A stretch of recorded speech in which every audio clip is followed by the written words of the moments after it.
Often when we try to gather chizuk in terms of inyanim, of being misgamber on our yetzer, we find it difficult to connect to individuals that are described in the Gemara, whether it be the Amiram or even Yosef HaTzadik.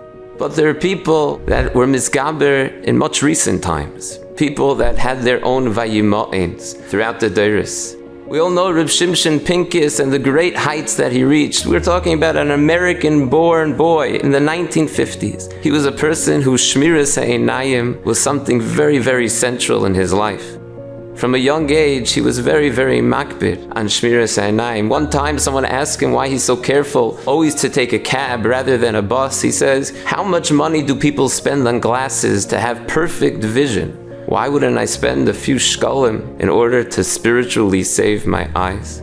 But when someone once asked Rav Pincus how it is that he mustered the strength, where does he gain that chizuk from? And Rav Pincus says that it wasn't always so easy. And when he felt himself being nisrashel in his avodas Hashem, when he felt himself being challenged, he would often climb to a very high building in Meishar, a building where he would be able to overlook the Mokim HaMikdash. And looking at the Mokim HaMikdash, he would scream to the Rebbeinu Shalom, Leiv Tahar Berali Elokim, Leiv Tahar Berali Elokim, those words of David HaMelech. And he said, sometimes I would scream those words more than 100 times to the Rebbeinu Shalom, reminding myself of who I am, where I come from, who I truly am, what my essence is. And the truth is, that's what Yosef HaTzadik did as well. When Yosef HaTzadik was challenged, his moment of Vayimaen was him not allowing himself to fall into yish, into despair, but rather, Lamad Haya HaKadosh Baruch Hu, Yosef HaTzadik says, it was my forefathers that were Avram, Yitzchak, and Yaakov. My forefather Yitzchak was asked to be an oila al gabei mizbeach, and I'm going to fall prey to the Yetzer Hara.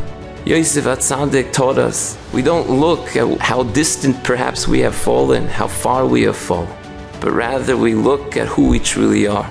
Leiv Tahar Berali Elokim V'ruach Nochain Chadesh B'kirbi. That's what elevates a person. That's what allows a person to reach their heights. The great Mashkiach Rabbi Yerucham would tell his Talmidim, what leads to every chait is Adam Bikar V'lo Yavin. A person doesn't realize his yakras, his value. He doesn't realize who he is. V'lo Yavin, then, as the pasuk continues, he's Nimshal Lebehema. The essence to a person's growth, the true trigger to make sure that propels us to the highest heights is, a person has to realize his yakras, how valuable he is. That deep down at his essence, it's a leiv tahar barali elikim.